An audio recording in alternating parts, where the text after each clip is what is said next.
So much for an NFL offseason because there's so much Denver Broncos news. We're going to dive in right away and start breaking it down. If you're new to this channel, I'm Ben. I'm a diehard Denver Broncos fan. If you like the Denver Broncos and think that we are on a competitive rebuild, it helps me out a ton if you would hit that like and subscribe button. So first massive piece of news is that the Denver Broncos went ahead. We talked yesterday about how they were about to sign the best defensive player in the entire USFL. We talked yesterday about how Reggie White, Herschel Walker, so many people took longer in life to develop and ended up going from the USFL to making a meaningful impact in the NFL. And that is the hope here. And there was speculation coming out yesterday when this news dropped that like this would be a guy that would get waived and we hope we could keep him through for the practice squad. But now we're seeing details about his contract emerge and that this isn't the type of person that they're hoping that they're going to cut and he's going to make a practice squad. His agent came out and said there were multiple teams interested in him and wanted him to come out for a workout. It wasn't even like he had to come in for a tryout. He just came in and had to pass a physical, and we immediately signed him to a 3-year deal. That's a decent chunk of change there to lock in a guy from the USFL to a 3-year deal is just showing that they actually have plans for him and see him in this front. So it's interesting. He was signed as a linebacker, according to Mike Kliss. Like that's what it's called. And it's interesting knowing that we have both Cooper and Browning up on contract years and thinking that it's going to be difficult to keep both of them. You know, hopefully we can figure out a way to make that work with the Walmart money and being able to front load with massive signing bonuses and something like that. You'd hope that both of those guys could stick around, but it'll be interesting to see, like, do the Broncos have plans for him to be on the outside at times, or is he going to be playing on the interior?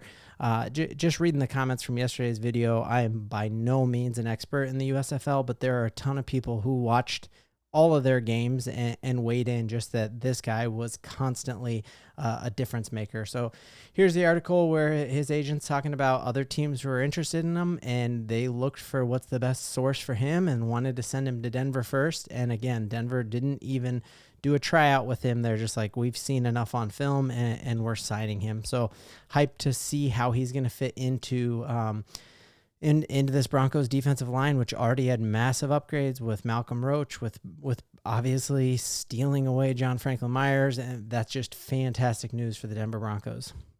Next thing I wanted to cover here was Mark Shlereth came out on his podcast, and I love Mark Shlereth and think he's very entertaining. If you live in Denver and you are by King Soopers, this is not a plug whatsoever. Schlereth's stinking green chili is one of the best things I've ever eaten in my life. I miss being able to go to King Soopers and get that in the freezer aisle, and now I'm in Michigan, and my parents sometimes will sneak it out to me because I just love it. But Shlereth has been very off at times. Obviously, the most famous time was when he guaranteed everyone that Aaron Rodgers was coming to Denver, and people lost their ever-loving minds, and then Aaron Rodgers did not come to Denver, and we ended up with Nathaniel Hackett and Russell Wilson, and I will continue.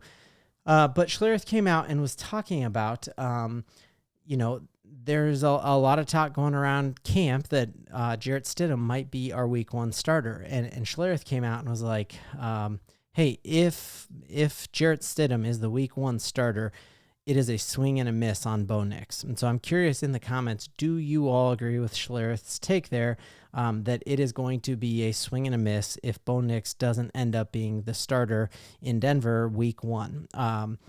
He goes on and says, like, if Bo Nix isn't your start, did you miss on him? Because everything they said about him was that he played 61 games. He is a supercomputer processor. He's accurate. He was the best in the red zone, all this, and he never fumbled at Oregon.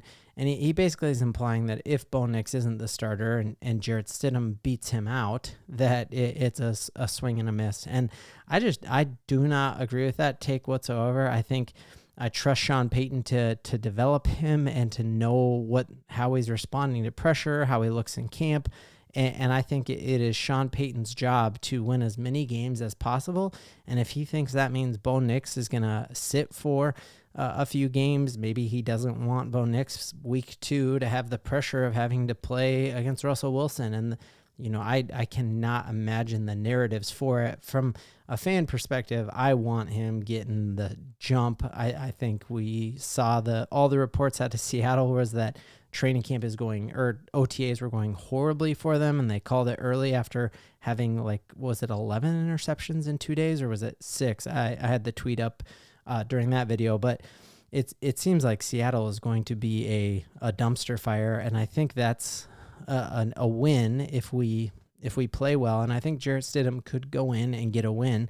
I then do not have any confidence whatsoever in Russell Wilson, and so I think Jarrett Stidham could beat him in week 2, and so then does Bo Nix start in week 3? So questioning what all of you think about when Bo Nix needs to start in order to not feel like it was a swing and a miss on him. But I don't think that if Jarrett Stidham starts week 1, that is necessarily a flop or a swing and a miss from Payton on Bo Nix. So looking here, very interesting here to see. I had a poll out on the community channel. Love that y'all are voting and responding on that. Seeing that almost 80% of you in Broncos country think that Bo Nix is going to be the most successful of all these generational quarterbacks from this quarterback class. A couple comments in here that say J.J. McCarthy will be the truth.